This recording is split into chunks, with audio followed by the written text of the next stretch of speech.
With over 50,000 table saw injuries every year in the United States, the table saw is among the most common and can be one of the most dangerous tools in the workshop. These injuries have two known causes. One is blade contact, where, for whatever reason, the operator makes bodily contact with the blade while the saw is running. The second is kickback, where the operator loses control of the workpiece. The workpiece then becomes a dangerous projectile which can cause severe bruising, can break ribs, cause impalement, and lead to blade contact. In this video, I want to demonstrate what causes kickback and how you can avoid it. So I built this machine, I guess you could call it, to simulate the ideal conditions for kickback to occur. This mechanism uses a push stick controlled from the outside of this polycarbonate box, which is clamped to the rip fence. I'm using a push stick because it only has one direction of force, forward.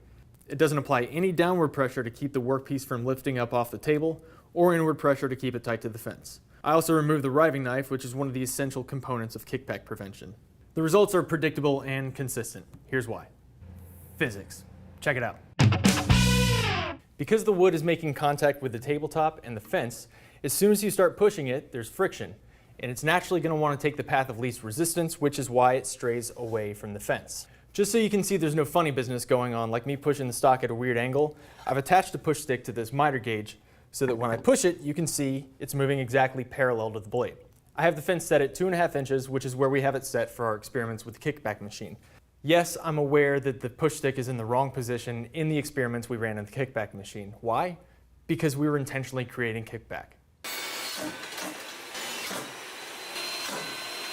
Let's see what happens when we run the push stick right along the fence. See, we knew that was going to happen. We're creating a pivot point at the back corner of the piece to make the front veer out and make contact with the rear teeth of the blade. What happens when we position the push stick in the dead center between the fence and the blade? You watching? Same thing. I agree, you wouldn't normally run the push stick right along the fence, but what happens if you're making a 3/4 inch cut? You have no choice but to run it along the fence, and the same thing is going to happen. So now we're thinking, okay, to avoid this, all we have to do is apply some inward pressure to keep it tight to the fence. So I introduce a featherboard to the mix to apply that pressure. The problem is that the featherboard can only be positioned up to the front of the blade. If it's any further past that, it's just going to be pushing your offcut piece into the blade as it's spinning, and that's dangerous. Yes, in my experiments with the kickback machine, I didn't have a riving knife in. And I'm going to show you why I did that. Because even when we use a featherboard and we push a piece of stock this size through, it still turns out before it ever reaches the riving knife. So between the end of the featherboard and the beginning of the riving knife, if your wood separates from the fence, you run the risk of it catching those rear teeth of the blade and it shooting back out at you at insane speeds.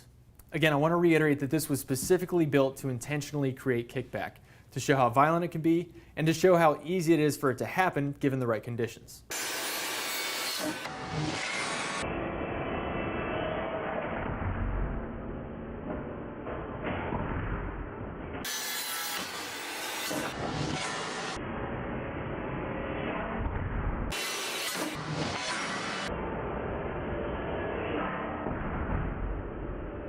What if that hit you in the face? If you don't want to find out, stop using push sticks and get yourself one of these.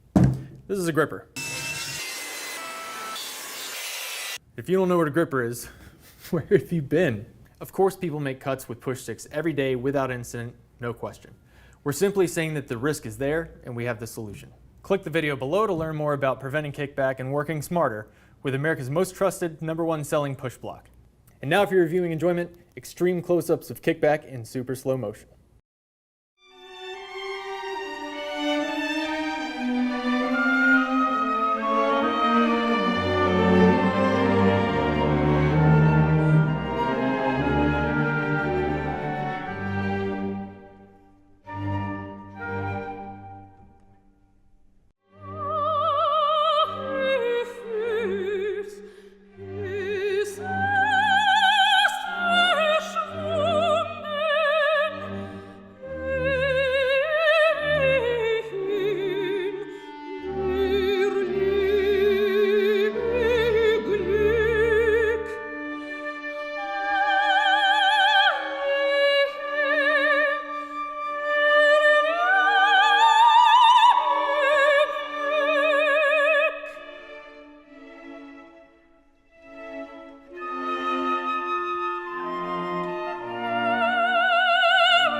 The intent of this video is to demonstrate how, when used properly, the gripper can make anyone safer on any table saw. The theory behind the gripper is that safety can only be achieved by control. By effectively controlling material on a table saw, you can make just about any cut with virtually no risk. Maintaining control of the material requires adequate downward, inward, and forward pressure for the entirety of the cut. Kickback happens when material strays from the fence and gets grabbed by the rear teeth of the saw blade, which wouldn't happen if the material remained under the operator's control. To demonstrate, I'm attempting to draw two lines parallel to the blade. These lines represent the keeper and the offcut side of the workpiece. As you can see, it's not possible to draw them straight just by hand. The gripper runs along the fence and controls both sides of the material from the top, keeping the workpiece parallel to the blade at all times. It's important to maintain control over the workpiece through the entire cut. There are 6 critical zones of control around the table saw blade. In front of the blade, in the middle of the blade, and behind the blade on both the keeper and the offcut sides. Using a featherboard does little to control the material past the front of the blade. Once the workpiece disengages from the featherboard, you'll notice that the push stick is unable to keep the workpiece moving parallel to the blade. By straddling the blade, the gripper is able to control both sides of the material through the entire cut all the way past the back of the blade. The non-slip pads on the gripper provide enough traction to safely feed the workpiece even with little or no part of the material actually contacting the fence. As long as one flat surface of the gripper maintains contact with the fence, the workpiece remains parallel to the blade through all 6 critical zones. The stabilizing plate adds 2 additional points of contact for even more control, supporting 5 out of the 6 sides of this workpiece. The optional rear hook supports the back. This inside edge is on the fence, the bottom's on the tabletop. The outside edge is supported by the stabilizing plate, and of course the whole thing is fed from the top. That means when feeding this workpiece through the cut, there's quite literally nowhere it can go except forward. That means no kickback, not to mention exceptional cut quality. A riser block can be added for tricky cuts such as this. This top-heavy workpiece is kept tight to the fence by the stabilizing plate. A cut like this would prove to be risky with any other product, even on a saw with blade stopping technology. Have you ever thought it might be really cool to make stuff out of wood, and then you kind of went, eee? I'm Steve Ramsey, and you might know me from such woodworking shows as Woodworking for Mere Mortals and Woodworking for Mere Mortals. One of the reasons over 250,000 people subscribe to my channel and watch my show every Friday is because I have one simple philosophy. Woodworking should be fun. And you know what's not fun? Injuring yourself on a power tool. In fact, a recent scientific study asks the question, is a power tool injury fun? I think the science is clear. The gripper is a 3D push block that keeps your fingers safely away from a spinning blade. So the gripper keeps woodworking fun by making it safer. In addition to working safer, the gripper also allows you to work smarter. And that's because its 3 directions of control give you superior cuts. Forward, inward, and downward. Few people prefer their cuts really lame. And accurate cuts mean your projects will fit together better, making woodworking less frustrating and making it more fun. So let's recap what we've learned here. Safer plus smarter equals funner. Microjig grippers are made in the USA and are available for purchase in woodworking stores worldwide and online. Here's a fun fact. You know what gripper stands for? Get really, really, really improved push block performance really.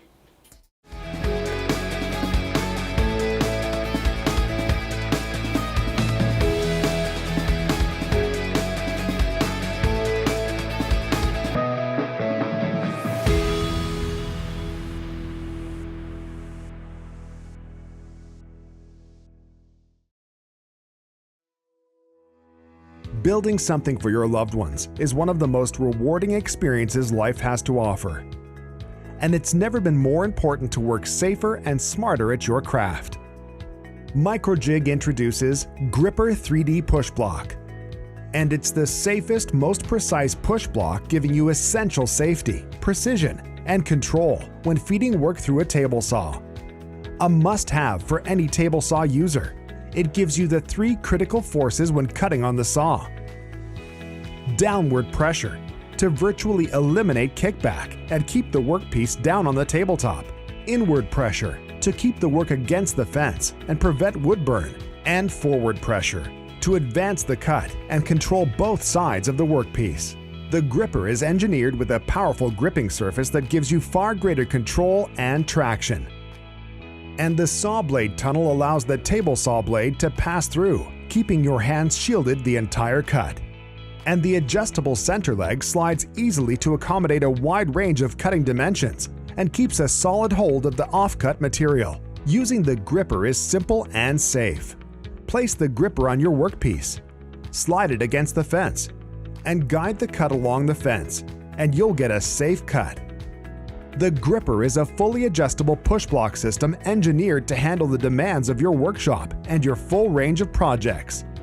And it's amazing when it comes to handling small workpieces. The built-in balance support drops down and stabilizes for narrow work material, keeping your gripper square to the fence. The workpiece gets full contact with the gripping surface to ensure a smooth, clean, and safe cut.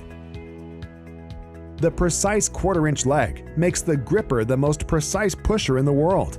The proprietary green grip is lined across the length of the leg to make sure you have a firm grasp over the smallest pieces of wood, allowing you to cut down to a quarter-inch by quarter-inch. All the while your hands are protected. With the gripper, you have your own moving blade guard. The gripper is an extremely versatile piece of woodworking equipment.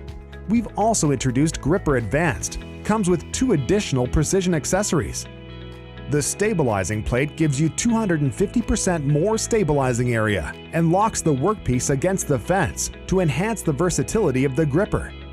It intelligently maintains even pressure without binding to create safer and virtually burn-free cuts. The adjustable spacer adds 1 inch of additional gripping surface to tackle larger material and wider cuts. They both work remarkably well on the router table. The gripper holds the workpiece tight against the router bit, while the stabilizing plate keeps you grounded and moving smoothly across the table. Perfect for freehand routing.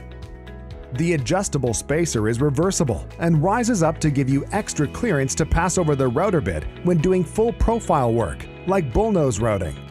This takes care of any uneven deep cuts on the back end of the wood, helping you make the most of every piece. No matter what project you're taking on, the gripper will give you the control you need with the precision to win over your biggest fans. With the gripper, everything is safer. There are over 30 unique applications, substantially more than any other push block. You can use 2 grippers for ripping stock longer over 16 inches to virtually eliminate burning and protect both hands when working on bigger projects. You can cut a wide range of material types and sizes, and then recreate your stunning results with consistency without having to readjust your fence. You can build more projects in less time with less waste and much safer.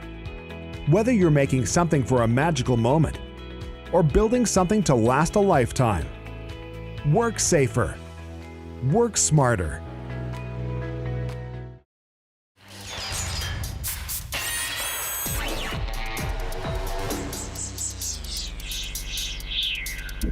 Hey, I'm Chris Grundy. Ever see a woodworker do this? What they're doing is showing you they still got 10 fingers, and the micro jig gripper is gonna help keep it that way. You just hold this and feed the stock through the saw. You've got a nice firm grasp, and your digits stay far away from the danger zone. When you're ripping through lumber on your table saw, you gotta keep your fingers safe from the blade. You could use a push stick, but there's not much control or protection.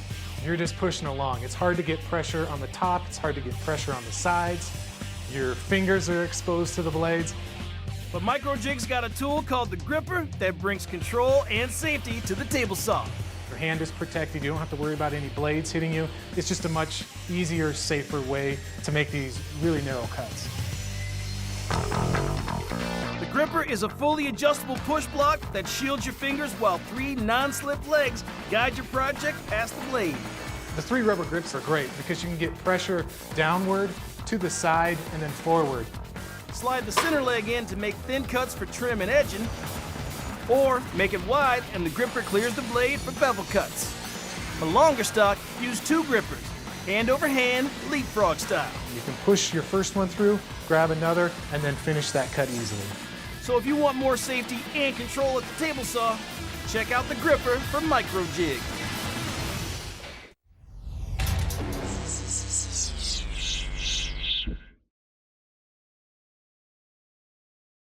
Okay, I have to be honest. I did not take a woodshop class, but a lot of people in middle and high school had to take one. You'd come home with a cool wooden project. You usually use a table saw, right? Yeah. Yes, I can't believe that you didn't have to take one. In middle school, for me, it was a requirement, but there are safety concerns, and in my class in 7th grade, a girl actually hurt herself pretty bad slicing on a table saw. You always hear a story about some kid in school that happened to, and that's why one local company is working to get results and help make it safer so that kids can continue to learn those trades. News 6 at 9's Carolina Cardona is live in Winter Park to show us a new tool that can potentially avoid some dangerous situations. That's right. Good morning, ladies. We are inside a wood shop at Microjip. It's a company that focuses on making it easier and safer for people so that they can continue doing what they love. Like, for example, this TV right here, it's all made out of wood. But in order for the person to have been able to build that, he needed to use a table saw just like this one that you see right here. Now, how exactly are they making it safer for them? Well, with this tool. It's called a 3D push block gripper, and you place it just right over the piece of wood that you'll be working with. This lightweight product could potentially avoid a trip to the ER.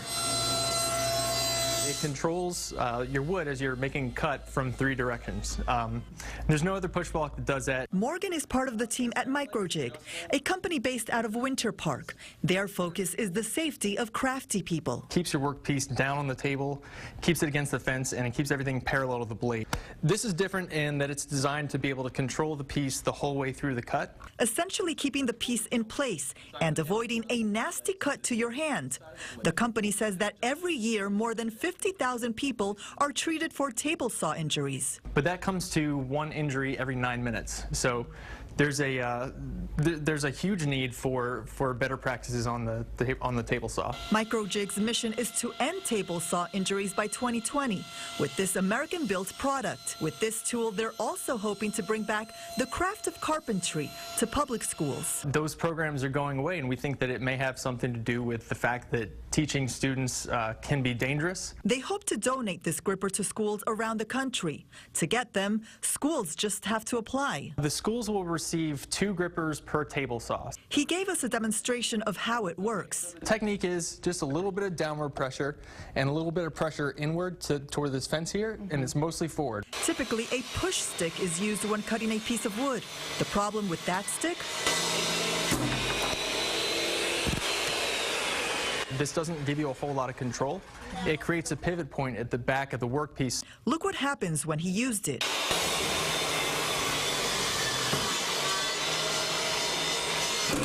Imagine if you were standing back here. If you know that's been known to break ribs.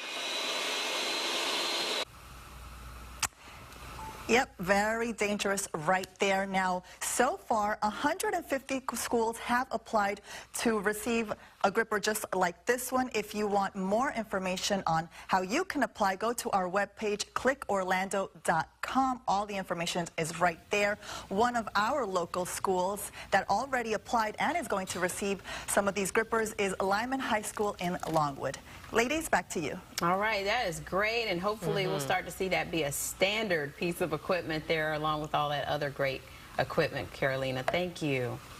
Those sounds take you back. Yes, it kind of gave me an anxiety attack, I think. I'm like, oh, goodness. I'm over here like, please don't show any blood. Please don't show any blood. I have a fear of blood. No, that was a great package. Yeah. Everybody knows what this is. It's a micro jig gripper, probably one of the most popular push blocks on the market. Well, they've improved it. This is the Gripper Plus, and there's a couple of changes here.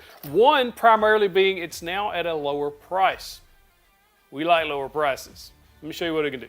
If you've been living under a rock and you don't know what the Gripper is, it's one of the best push blocks on the market in my opinion. I've been using one for years. This one's mine. I bought it. Here it is. I love it. Great. I use it almost every time I use the table saw. For one, it has an adjustable base under there that will allow you to get over the top of the blade and push this across without worrying about your hand getting in the blade. We don't want that. That'd be bad. It also has an adjustable foot here, or leg, or whatever you want to call that. It'll drop down. That way, if you're cutting thicker stock, it does still allow you to keep balance on this push block. And this allows you to do 3 directions of pressure to keep a safer cut. Down, as well as toward the fence and away from you or through the blade. So you're getting those 3 essential directions of pressure so you can get a good, accurate, and clean cut. That's where the gripper has always shined. It's an amazing tool. Love it. This new Gripper Plus adds a little sight window that lets you know where this middle leg is so you don't cut into it. In other words, you'll know at a glance where the blade's going to be in relation to this push block. I like this little feature. Typically, you're using this push block when you're trying to make cuts and you need to be closer to the fence. That's where this really shines, and that's why this little window works so well. Right now, I've got my fence set on 2 inches. If this sight window covers up the 2-inch mark, then we know that it's going to hit this center leg. If we can move this away outside that 2-inch mark or in toward the fence and it not cover up the 2 inches, then this will be clear. Still the gripper you know and love with an added feature and a lower price. You can't complain when they add stuff to it and they lower the price. I like that a lot. On today's show, I'm going to give you a close look at one of my all-time favorite safety items, Micro Jig's gripper.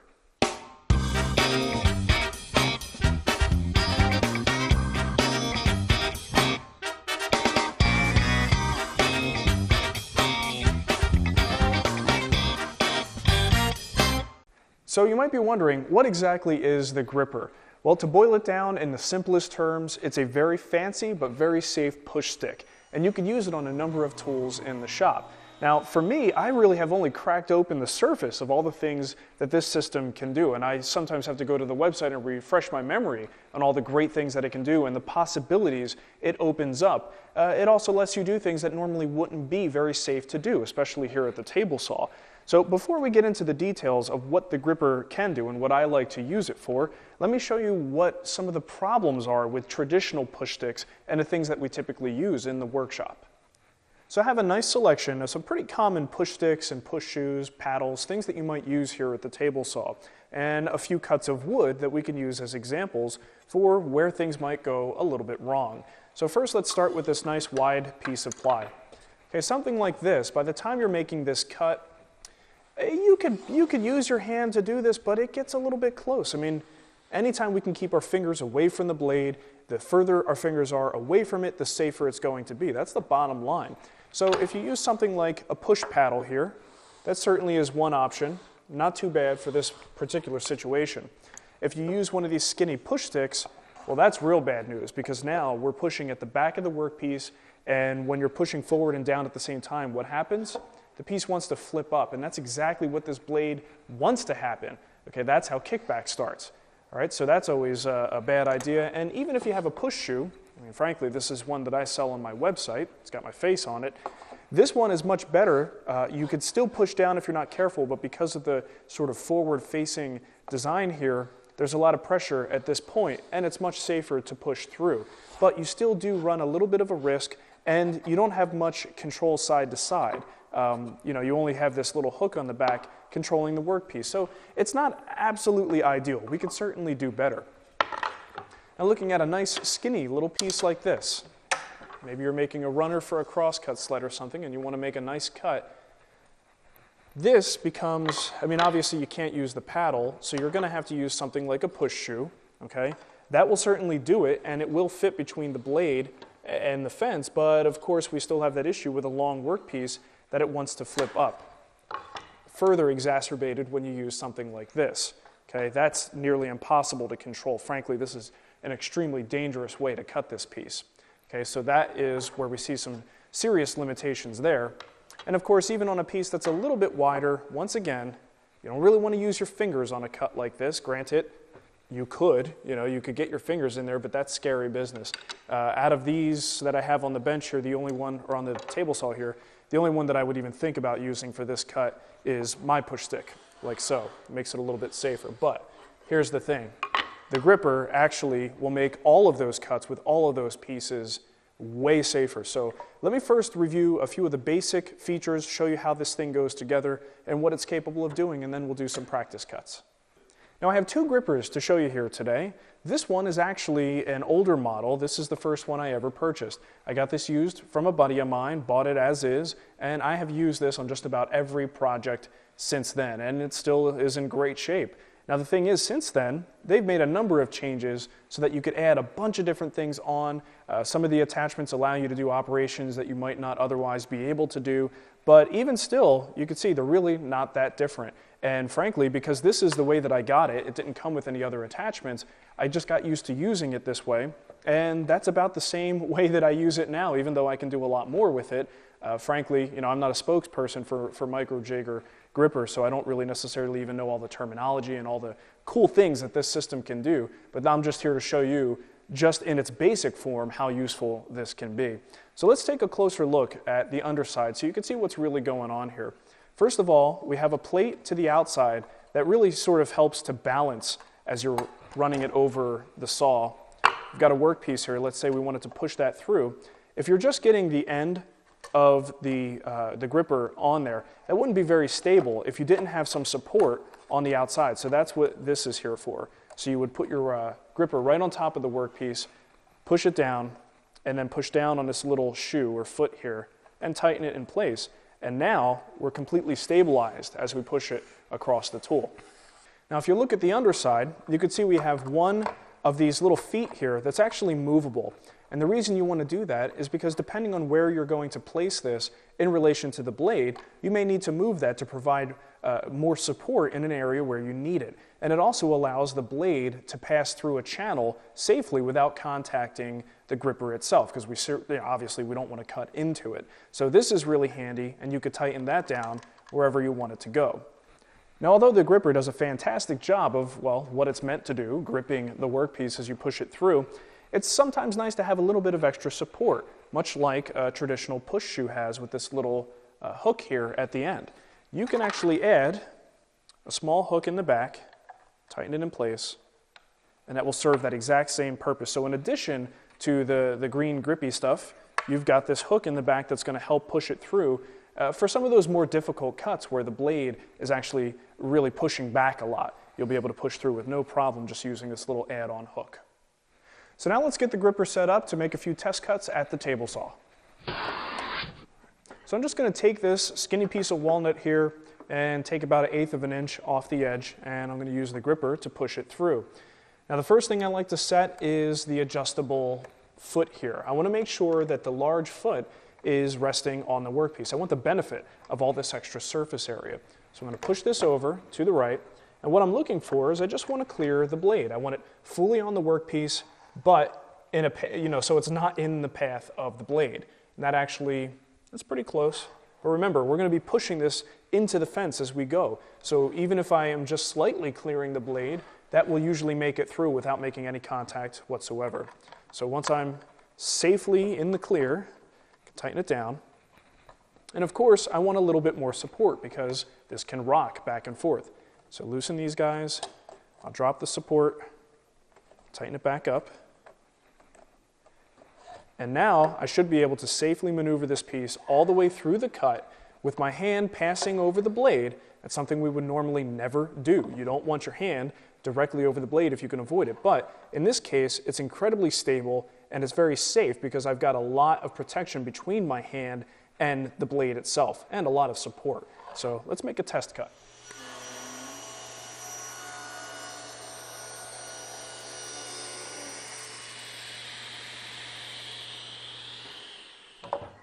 So we have a nice smooth cut, no burning. Because we were able to safely push through at a consistent feed rate, we get a smoother cut as a result. The other thing I want you to notice is at the end of the cut, I still had control over my workpiece, so we don't have any situations where the workpiece is just flopping all over the place because these rubber grip feet still give me complete control and I could safely maneuver the workpiece away from the blade while the blade comes to a stop.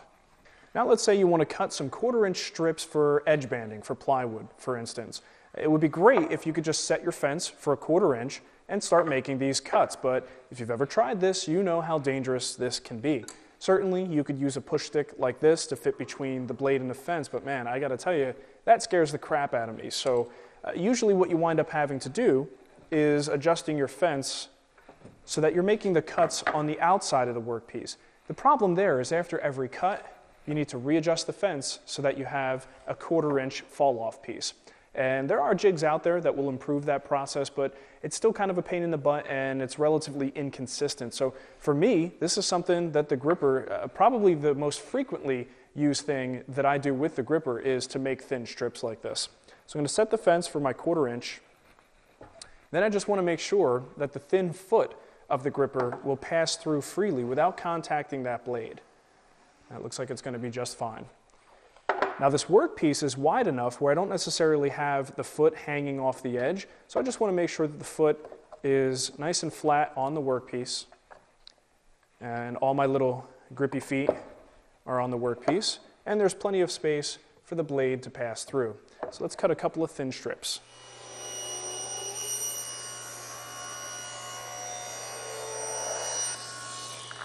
And there you go.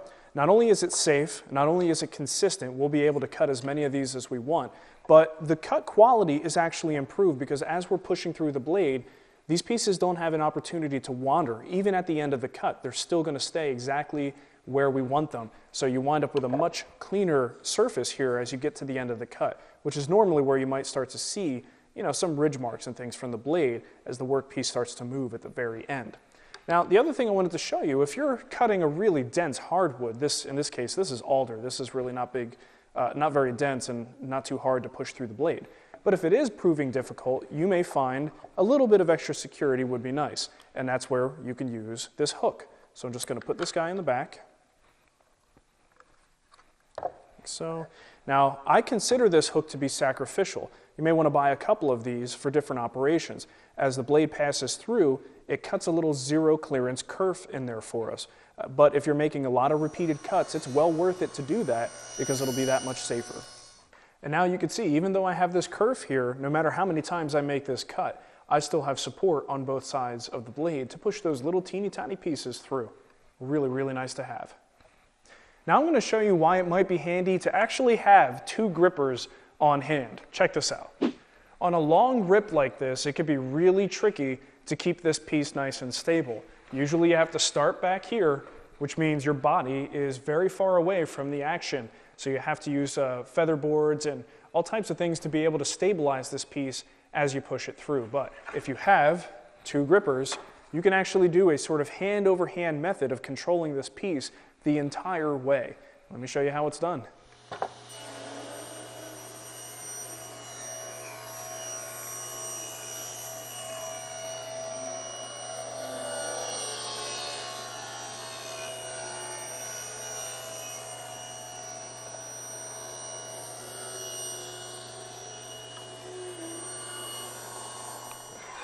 And as you can see, you've got complete control of the workpiece. Even when it's all the way back here, let's get this piece out of the way.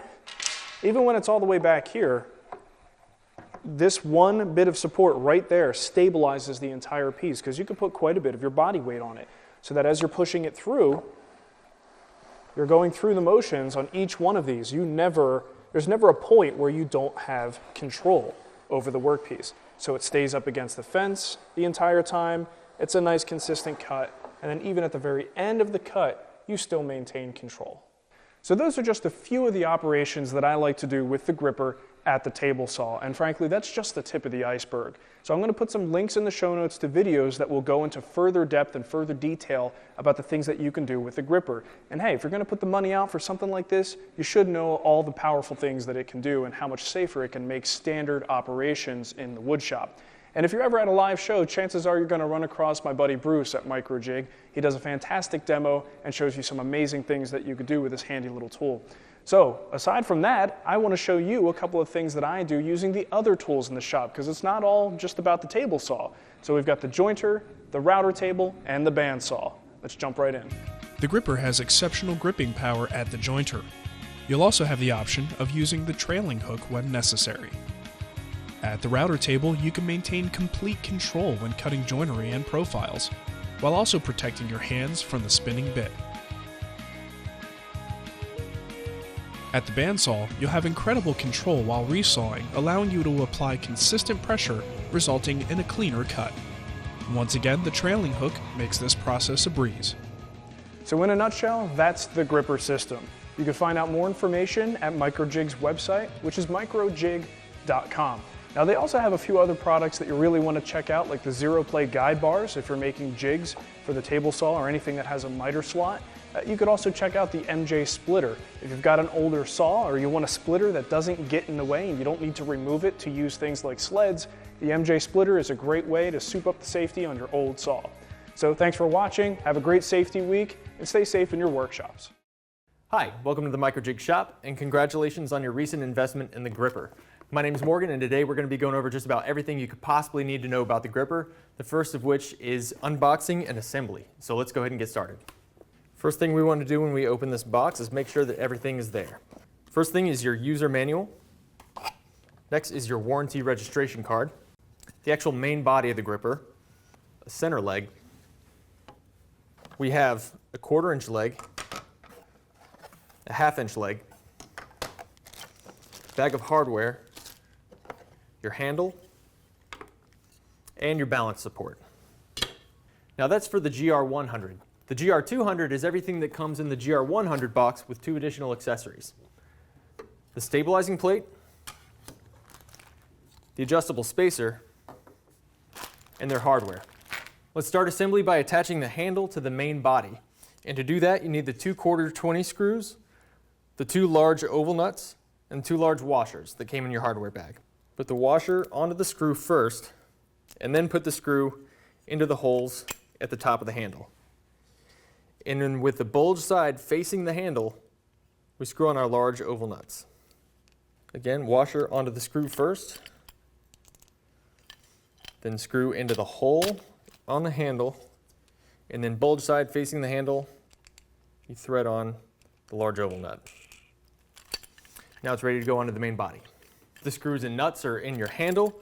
We're ready to put it onto the main body. So you just slide the oval nuts into the T-slots on top of the main body. Just center the handle and tighten the screws. Those T-slots are going to keep that oval nut in place. All right, first step down. Let's keep moving. Once the handle's on, we're going to put the center leg on. You're going to use these small dovetail nuts.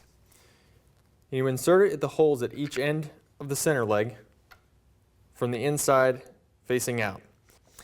Then just insert those dovetail nuts into the T-slots on the ends of the main body. Now you see there's a screw sticking out on each end. So you just take your smaller washers, put that on the screw first, and then these green female knobs. All right, center leg is on. We're almost there. Each leg attaches with 2 screws, 2 washers, and 2 O-rings. And I'm going to show you what those O-rings are for in a minute. So you simply slide the washer onto the screw, and then the screw into the inset hole on the outside of the leg. Now we'll hold it there while we slide the O-ring onto the screw on the other side of the leg. Once you put these O-rings on, you'll likely never see them again, but the reason they're there is so that when you remove the legs, you don't want to lose any of this hardware. The screw or the washer are very small, they're easy to get lost. And the O-ring keeps it in place, so even if you remove the leg, the O-ring's going to keep that there, so you never have to worry about losing it. Now just align the screws with the brass inserts on the main body and screw it in. 1/2 inch leg's on. Let's do the 1/4 inch leg. The 1/4 inch leg goes on exactly the same way. Balance support is really easy to put on. It just goes on with 2 of these green knobs, 2 washers, and again 2 O-rings. So just put the washer over the knob and then insert the knob into the slot on the outside of the balance support. And then roll that O-ring on to the inside, and you'll see there's a little recessed channel here for that O-ring to sit in. And again, it can attach to either the 1/4 inch leg or the 1/2 inch leg. Both sides have brass inserts for the balance support knobs to go into. All right, see? That wasn't so bad.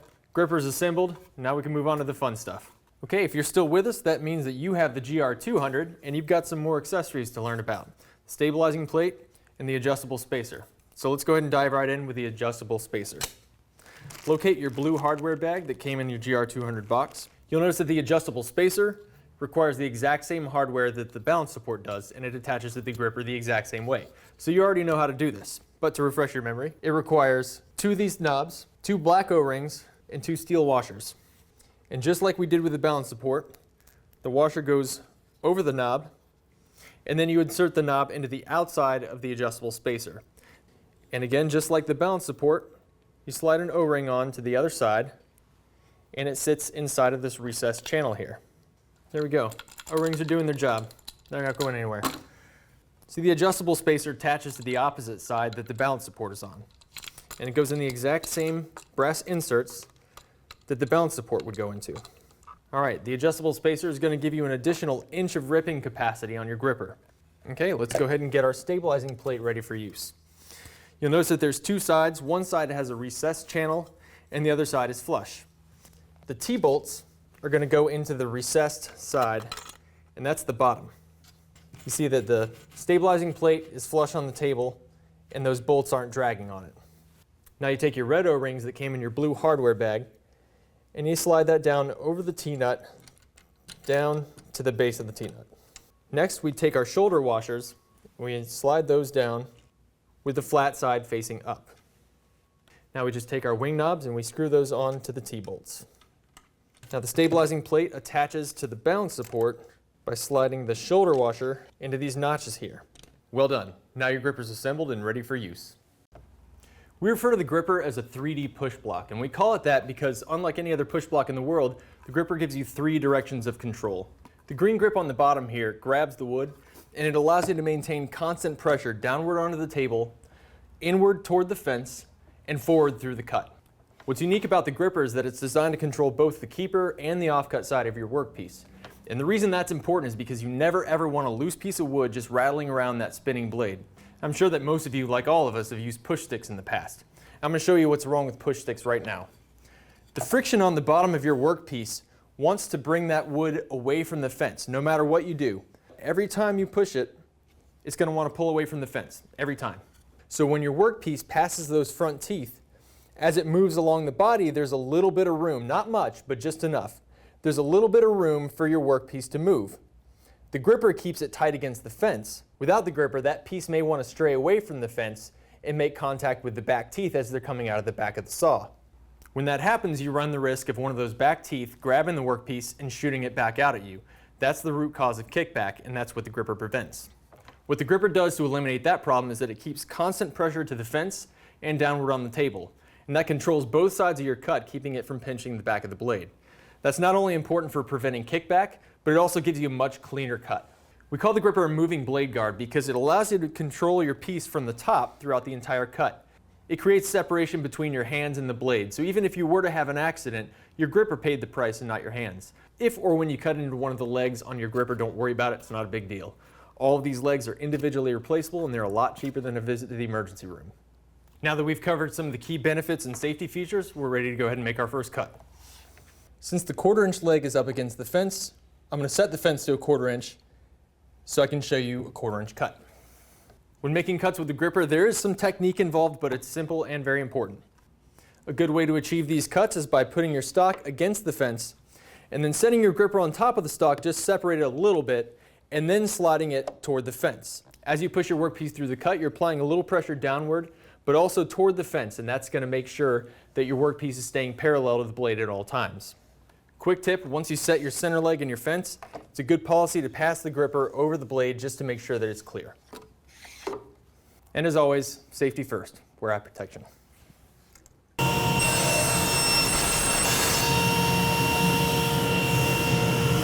Now you'll notice that I had complete control of both sides of my workpiece throughout the entire cut. Matter of fact, I was able to pull it back toward me with both sides of it in the exact same position relative to one another. The only thing that's missing is the kerf that the blade took out. You'll also notice that there's no burning or blade marks because the gripper kept the piece parallel to the blade the entire time. Now that we've ripped this 1/4 inch piece, we can actually rip it down again to 1/4 inch by 1/4 inch. And here's where your balance support and your center leg come in. Put that piece against your fence and then set the gripper on top and against the fence. Now you'll notice that we're wobbling. We don't want to wobble. That's why every gripper, GR-100 and GR-200, comes with this balance support. The gripper on top and push it to where the outside leg is tight against the fence. Then you loosen these knobs and drop your balance support. And it's that easy. Now we have no side-to-side wobble. And now here's where your center leg comes into play. Even though this is a small piece, you can still control both sides of the cut by adjusting the center leg. You slide the center leg over so that it's covering as much of the off-cut side of your workpiece as it can without making contact with the outside of the blade. That looks like a good spot. And again, we're going to run the gripper without the workpiece under it just to make sure that we have clearance for our blade. Oh yeah, it's good stuff. Now the blade is going to pass right between the center leg and the 1/4-inch leg that's up against the fence. And we're still going to be able to control both sides of that workpiece.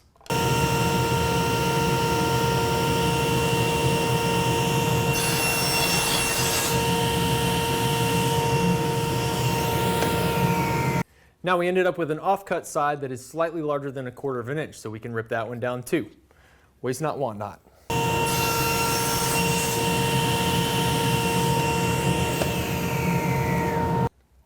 Check that out.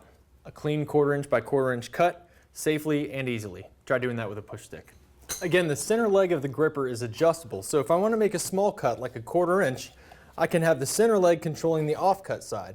If my cut's wider, say 2 inches, I can have the center leg positioned on the fence side of the blade, and the 1/2-inch leg is going to control the off-cut side. Now, if you remove the balance support completely and just use the gripper body by itself, you can use the 1/2-inch leg up against the fence and the 1/4-inch leg to control the off-cut side. And this will give you a rip capacity of about 3 inches. You see I was able to keep control of both sides of the cut still, and this small off-cut side is still being completely controlled by the gripper. If you need to make a cut wider than 3 inches, you put the balance support back onto the gripper onto the side with the 1/2-inch leg. Using the gripper with the balance support riding against the fence, you'll get a rip capacity of about 5 inches.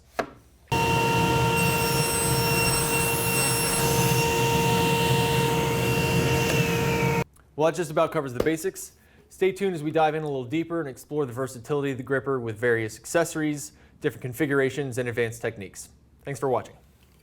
Up to this point, we've seen what the gripper can do right out of the box, but now let's have a look at some of the accessories we make that you can use with your gripper to give you more control, safety, and functionality. There are 4 main accessories we make for the gripper. One of them is the handle bridge kit. Next is the gravity heel kit. Then there's the deflector connector. And last but certainly not least, this is our most popular accessory, is the 1/8-inch leg. And since we're already at the table saw, let's go ahead and have a look at the 1/8-inch leg. The 1/8-inch leg attaches right to your gripper, and it's used to, you guessed it, make 1/8-inch cuts. You can attach it either to the main body by removing one leg, or you can just put it onto the side of either the 1/4-inch leg or the 1/2-inch leg. It's a matter of preference. It also includes the hardware so that you don't have to use the same hardware for one of your other legs, so you can attach it right onto the side of one of the legs. Just like the 1/4-inch leg and the 1/2-inch leg, the 1/8-inch leg attaches the gripper using 2 screws, 2 washers, and 2 O-rings. And you can attach the gripper one of 2 ways. You can either remove a leg and attach it to the main body. If you remove a leg and attach it to the main body, you're going to use these 2 screws right here, the top ones. If you choose to attach this onto the outside of one of the legs, use these 2 screws right here, the lower ones that are a little bit further apart. Just like we covered in the assembly portion, washer goes over the screw, screw goes into the hole, and the O-ring slides over the screw on the inside of the leg. See that? It's going nowhere. It's genius. So I'm going to attach it to the side of the 1/4-inch leg. It's that easy. The 1/8-inch leg is now installed, ready to make 1/8-inch rips. All right, the fence is set to 1/8 of an inch. Bear in mind this is an 1/8 of an inch leg, so if you cut into this leg, it's not going to kill you, but there's not really going to be much left on that leg to work with. So again, move your material and run the gripper over the blade just to make sure that it's clear. I think we're good, so let's make that cut.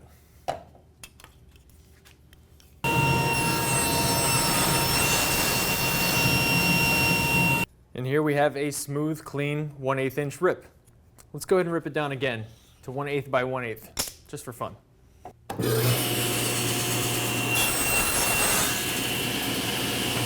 Check it out, 1/8 inch by 1/8 inch. Now, the likelihood that you're going to need parts this small is not that high, unless you're making your own matches or toothpicks or something. But if you're making your own edge banding or any other kind of decorative inlay, the 1/8-inch leg is exactly what you need. Earlier on in the assembly portion of this video, I instructed you to install the handle onto the dead center of the gripper's main body. And the reason for that is because as you're applying downward pressure, you want all of that pressure to be evenly distributed across all 3 legs. And the only way to do that is to have it centered. The handle bridge kit, however, allows you to reposition your handle and still apply pressure evenly on all 3 legs. Every handle bridge kit includes 2 handle bridges, a trailing hook, and I'll get to that in a minute, and their hardware. Installation is incredibly simple. Just remove the stock handle. Just like before, the washer goes onto the screw, and then the screw goes in to the hole through the top of the handle. Then you take your handle bridge, screw goes into the center slot here on the handle bridge, and then the square nut goes onto the screw in this recessed channel here. In your hardware bag, locate the 4 1032 screws and the corresponding washers and oval nuts. The screw goes into the top of the handle bridge, and then the oval nut goes onto it on the other side. When you put it onto the main body, make sure that the brass inserts here are facing the outside of the gripper. And just make sure that the bridges are centered on the gripper body. Okay, the bridges are tightened down. Now you'll see that your handle has a nice range of motion, and you can set that handle at whatever angle feels comfortable for you. Also included with the handle bridge kit is this trailing hook and its mounting hardware. You can attach the trailing hook into the same T-slot that the center leg sits in. Using the T-bolt, you attach the trailing hook and then slide your washer over, and then of course the wing nut. You'll notice that the trailing hook sits a little bit lower than the legs, and that's because it acts as a heel to help push your material through. Whether you're using a router bit that takes out a lot of material, the trailing hook just helps move the material along through the cut. Also on the handle bridge, you'll notice these 4 brass inserts. And that brings us to our next accessory, the deflector connector. The deflector connector includes the deflector connector plate and the hardware, which is 4 yellow 1/4-20 knobs, 4 shoulder washers, and 4 O-rings. Let's go ahead and start by installing it on one gripper. Slide your shoulder washer over the screw portion of the knob, and then roll your black O-ring on over that. In addition to being a chip deflector, it can also connect 2 grippers together, and for that you'll need the other 2 knobs. This becomes especially useful when you're working with larger stock. It gives you a lot more control by covering a broader surface. If you're working with longer stock and you don't want to do the hand-over-hand motion, you can connect 2 grippers together long ways and make one giant gripper out of it. Pretty awesome.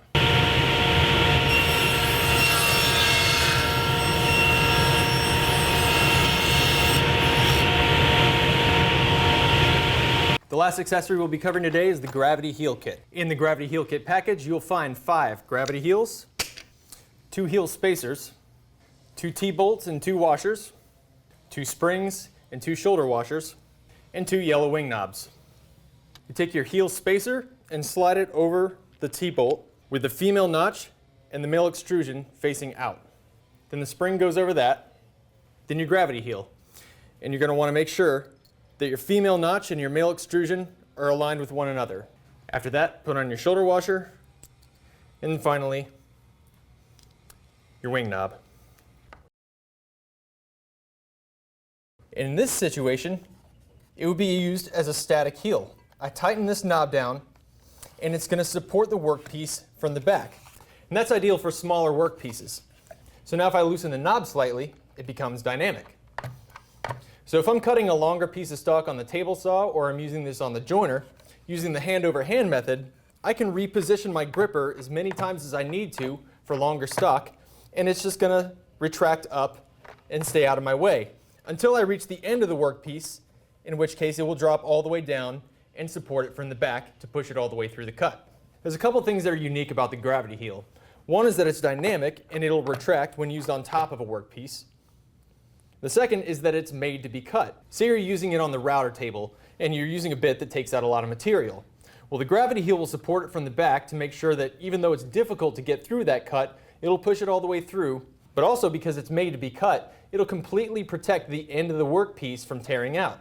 The profile that you're routing on your workpiece will just get routed out of the gravity heel. Because these are designed to be sacrificial, we offer 2 packages.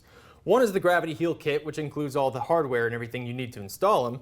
But once you go through all the gravity heels that are in that kit, you can buy the package that just has the gravity heel replacements. And it's very affordable because we know that you're going to go through these, and that's what they're designed to do. One situation where the gravity heel comes in awfully handy is when you're cutting a piece where the offcut side isn't very big, and there's not enough material there for the green grip on the center leg to grab a hold of it. Even though the center leg isn't touching the offcut side, the gravity heel is supporting it from the back, and it's going to push it all the way through the cut to keep it from running back out at you. Well, that concludes the accessories portion of the video series. See all these accessories in action on different tools in the shop in their respective chapters. Thanks for watching. Over the course of this video series, we're going to be talking about lots of different applications for the gripper using all sorts of different tools in your shop. But this chapter is specifically for using the gripper on the table saw. The first thing we want to consider when using the gripper on the table saw is the length of material that we can cut using just one gripper. In order for the gripper to work, it needs to be on top of your workpiece on top of the table. For instance, this piece of cherry, it's right in front of the blade as though I was about to start making a cut. This is about as far back onto the table as I can put my gripper without it tilting back on me. I don't want it tilting back on me. It needs to be on the table. Let's imagine my stock was longer. I'm going through the cut and I get to this point. Here, I would have to hold it down, move my gripper, and adjust my grip to continue my cut. You never want to do that. That's very dangerous. The first reason is you're going to see blade marks every time you stop. Burning and blade marks are a warning that your piece is making too much contact with the back teeth of the blade, and that means kickback, and that means no fun. That being said, for stock 18 inches or longer, we recommend, you guessed it, 2 grippers. By using 2 grippers, you're able to control it at the front of the cut and all the way at the back. Now once you reach this point, if your stock's longer than this, you can reposition the gripper that you have in the front to behind this one here and continue making that cut using this leapfrog method. And that works for stock this length, and theoretically it would work for stock a mile long if you have the outfeed support to do it. Technically, you could cut longer stock using just one gripper, but we don't recommend it, and here's why. If you're starting the cut with just your hand, once you get close to the blade, you have to stop, reposition your grip, start again, stop, reposition, and start again. And then once you reach the end, you finish it off with the gripper. Not only is that dangerous, but it's going to take you extra time to sand out those saw marks so that you can continue working with that piece. It's annoying, and it's a needless waste of time nobody has. If you're the skeptical type, I don't blame you. So that's why I'm going to show you right now what happens when you try to cut long stock with just one gripper.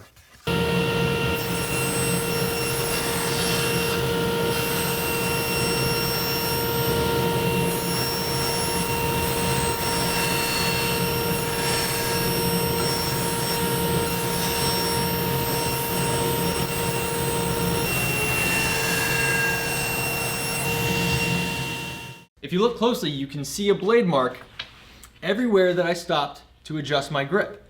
There's either a burn or a blade mark or both.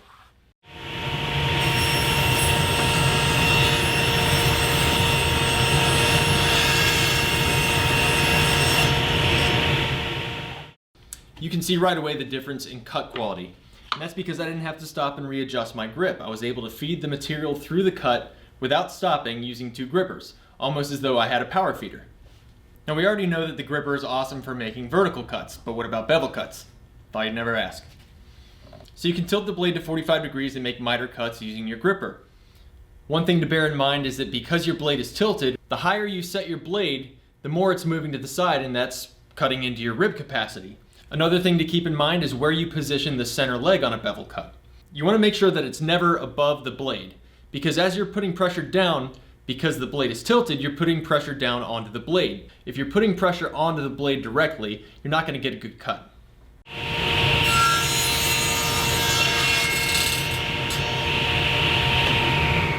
The gripper is also great for cutting veneers. Veneers are usually very difficult to cut on a table saw for a couple reasons.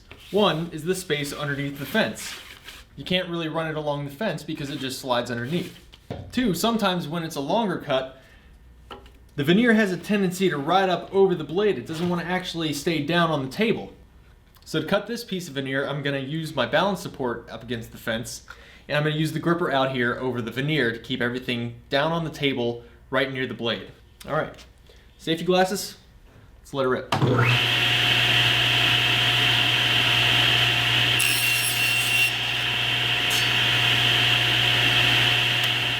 That was the easiest thing I've ever done. Right out of the box, both the GR-100 and the GR-200 are capable of ripping material down to as small as 1/4 inch by 1/4 inch using the 1/4 inch leg against the fence. I'm going to show you how to do that right now. Now we're using the 1/4 inch leg up against the fence, so we're going to use the center leg to control the offcut side. Again, you always want to make sure that your balance support's set right so that your gripper is putting even pressure directly down onto the table.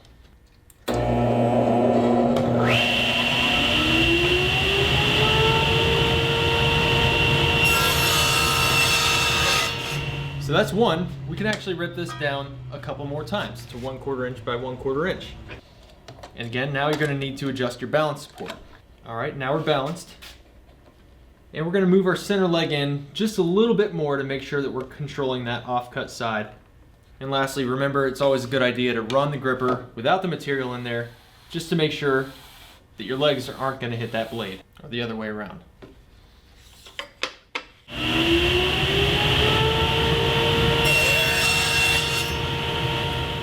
And just like that, we have 1/4 inch by 1/4 inch cuts ripped down by the gripper safely and easily. Try to do that with a push stick.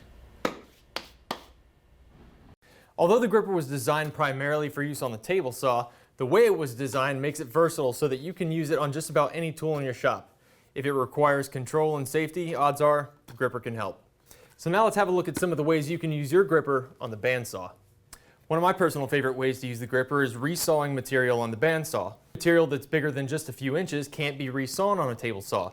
It needs more capacity, and the only thing that you can do that on is a bandsaw. So the larger the stock that you have to resaw, the more surface area there is that you need to control. Odds are if you're cutting rough lumber, it's not going to be square, so it's not going to sit totally flush on the fence or on the table. But because your gripper is square, you can press it tight to the fence and press the gripper down on the table surface so that you know that it's staying parallel to the blade the whole time. And of course, the best and most important feature is that it's keeping your hand way out here, nowhere near that blade.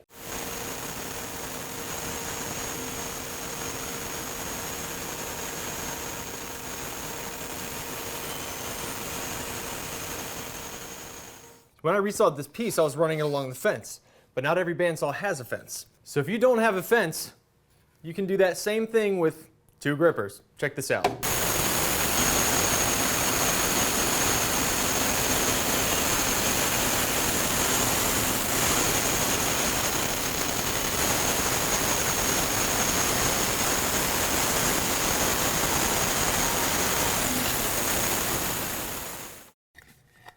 Pretty neat, huh? Another great way to use your gripper on the bandsaw is for cutting veneers. The process is the same as it was for resawing the material like I just showed you, but a piece this wide presents a good opportunity if you have the GR200 or the upgrade kit. It presents a great opportunity to use your stabilizing plate and adjustable spacer. The way the adjustable spacer is designed is pretty awesome. The green grip is just inset just ever so slightly so that you can run it vertically and not worry about that green grip sticking to your table surface, because that's exactly what it's supposed to do. This way, not this way. And you can also add the stabilizing plate to the balance support. When you add that to the balance support, you got to make sure that you drop the rest of the gripper down, because it elevates it just so slightly. What the stabilizing plate is going to do for us here is it's going to provide some extra support up here at the top of the material. A lot of times when resawing, people will use feather boards. All that's doing is just pushing the bottom of the material into the bottom of the fence. It's not securing this up here at all. To secure this up here with a feather board, you have to use your hands, and then once you start getting toward the end, you're getting pretty close to that blade. And then you have to reach around and pull it from this side. I don't like the way that looks, and I don't think you should do it. All right, we're just about set up to cut our veneers, but there's one more accessory that I'd like to add. This is a 12-inch wide piece of oak. This is a powerful bandsaw, but oak is notoriously hard, and it may be difficult for just the green grip to push this through that cut. So I'm going to add a gravity heel. The reason I put that on is because I know that while I'm cutting this veneer, I'm going to want most of my pressure to be up front. But as I move toward the back, I'm going to have to reposition my gripper until I get to the end here. Once I reach the end, it'll be able to grab the back of that material and support it through the cut and finish it off.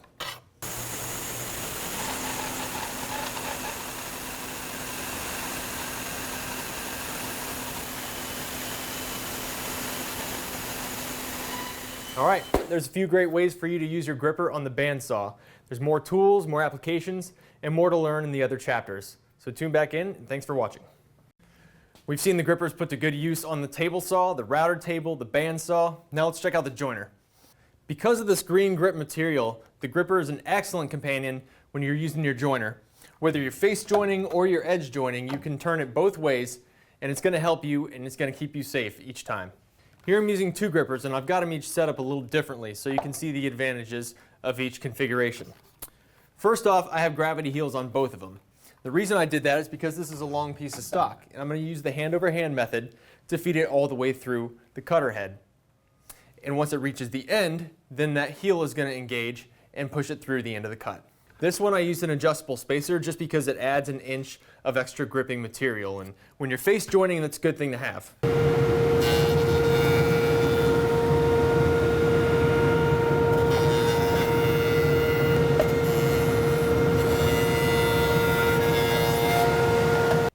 As you know, it's important to have one flat, smooth edge when you're joining material so that it comes off 90 degrees. That's just another awesome way the gripper can help you out in your shop. I was able to flatten this material on the joiner without my hands anywhere near this powerful cutter head. The same way it does on a table saw, the green grip, the adjustable legs, and the balance support give you incredible control over your material on a router table. Let's start with one of the more simple processes. We're just going to route a basic dovetail groove into this piece of MDF. Coincidentally, this is the same dovetail profile and router bit depth that we use for our match fit system. So check that out later.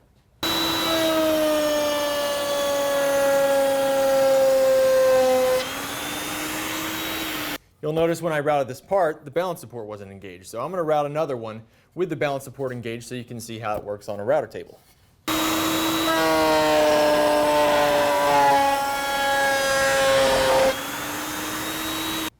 Just like that.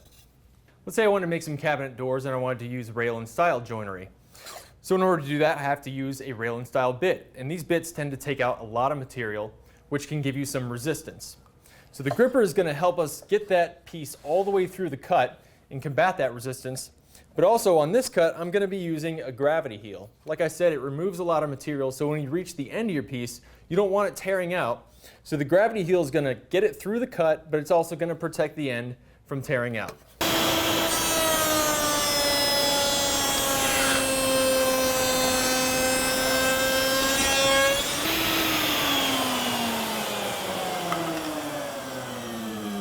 All right, you see what happened there? It routed that profile out of my gravity heel, which is good because that's exactly what it's designed for. It pushed it all the way through the cut, and it prevented the end from tearing out. That's a nice clean end that I can work with without having to chop it off or sand anything. If you don't have the gravity heels or you don't want to tear yours up, you can still prevent tear out on the ends of your work pieces by turning your gripper into a coping sled. Turning your gripper into a coping sled is incredibly easy if you have the stabilizing plate that comes with the GR-200. All you have to do is attach your stabilizing plate to a scrap piece of MDF. We recommend 8x12, and you do that with just 4 screws and these notches on the ends here. And this will not damage your stabilizing plate. Once you have that secured, you just attach your stabilizing plate to the balance support like you always would and run it all the way back to the end. And tighten it down. And the stabilizing plate, you'll notice it adds a little bit of elevation to the bottom of the gripper, and that just gives you a little bit of clearance when you're routing that profile. So now instead of the edge of the gripper riding along the fence, we're going to be using the edge of the MDF.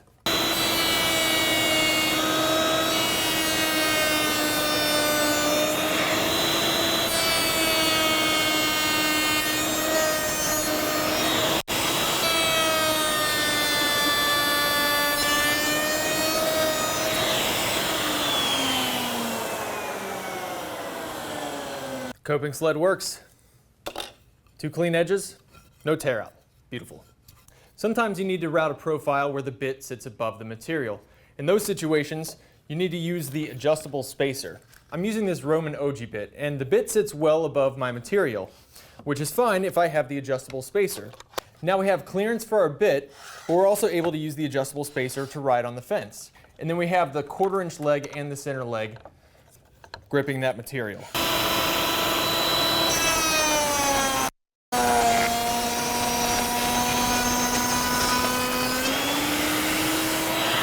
One of the main advantages of the gripper is that it always has a flat edge to ride against the fence. But if you're using a router without the fence, the gripper is still extraordinarily helpful. Let's say I want to duplicate this circle I made. This circle is my template, and I want to get it onto this MDF. I went ahead and roughed it out on the bandsaw a little bit earlier, and I double-sided taped it so that it would stick together. Now I'm going to use the gripper to keep the material together and flat down on the surface so that I can template this circle onto the MDF.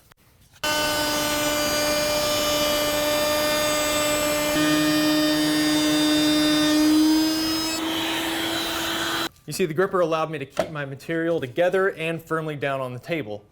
Also, I was able to pull it back and adjust my grip every couple inches and keep routing without any problem. If you want to route a groove into the edge of a board and you're working with a piece that's taller than it is wide, that's a good opportunity to use the stabilizing plate.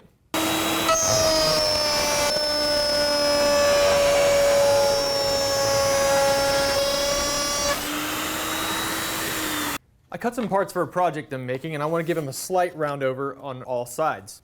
These parts are a little bit long, so just like on the table saw, we're going to use 2 grippers to continually feed it through.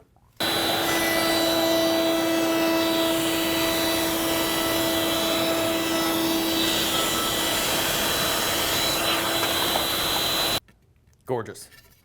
Those are just some of the ways that the gripper can give you better control and more safety on your router table. Thanks for watching. We're going to wrap up this instructional series by going over just a few care and maintenance tips for your new gripper. The gripper is a very low maintenance piece of equipment. There's just a few things to keep in mind moving forward that's going to get the most life out of your gripper. As a general rule, you just don't want to allow a bunch of sawdust to build up in your shop. Not on your saw, not on your wood. Whether it's wax or oil or sawdust, things can build up on your tools and they can build up on your green grip. So it's a good practice to once a month wipe it down with 91% isopropyl alcohol. It's good stuff. It's very easy to find in any old pharmacy or grocery store. It's all over the place. Just give it a couple sprays. And wipe it down with a clean cloth or paper towel. Good as new. You'll be amazed at how you can restore your traction with just a little bit of rubbing alcohol. If you're using your gripper correctly, the green grip should never wear down because it moves with the part. There's never friction. It always just stays on top in one place. You can, however, cut into these legs, and I say can, what I meant was will. And when you do, that's okay because all of these legs are individually replaceable in our online store. But these legs can take a few cuts before they need to be replaced, so as long as you don't feel like it's affecting its gripping power, you should be fine. You'll notice that the center leg, if you move both sides at the same time, it moves very smoothly. If you try to move one side at a time, it tries to bind up. But if you ever feel like it's getting sticky, a little bit of paste wax in this T-slot will make this thing run like butter. One last thing to keep an eye on is your O-rings. These O-rings are rubber, and like any rubber, over time it can get dried out, it can crack, and it can break.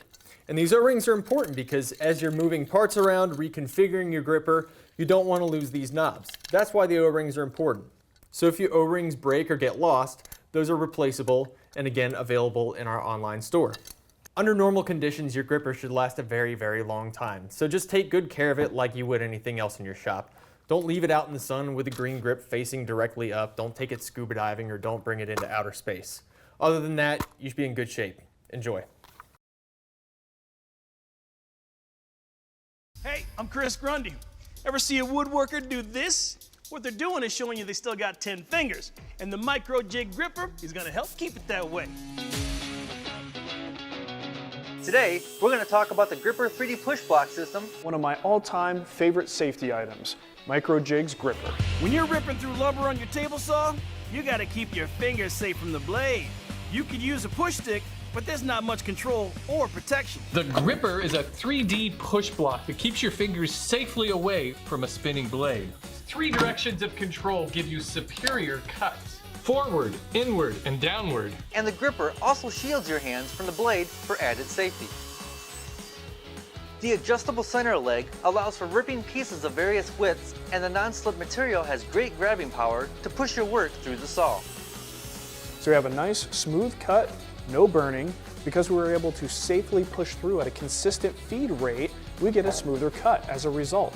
The other thing I want you to notice is at the end of the cut, I still had control over my workpiece, so we don't have any situations where the workpiece is just flopping all over the place, because these rubber grip feet still give me complete control, and I could safely maneuver the workpiece away from the blade while the blade comes to a stop. The gripper is great for cutting small pieces that couldn't be cut with a traditional push stick by dropping down the balance support. The gripper has many uses around the shop and is a great accessory to your table saw, bandsaw, joiner, and router. So let's recap what we've learned here. Safer plus smarter equals funner. Micro jig grippers are available for purchase in woodworking stores worldwide and online. Here's a fun fact. You know what gripper stands for? Get really, really, really improved push block performance Thanks for watching. Have a great safety week and stay safe in your workshops.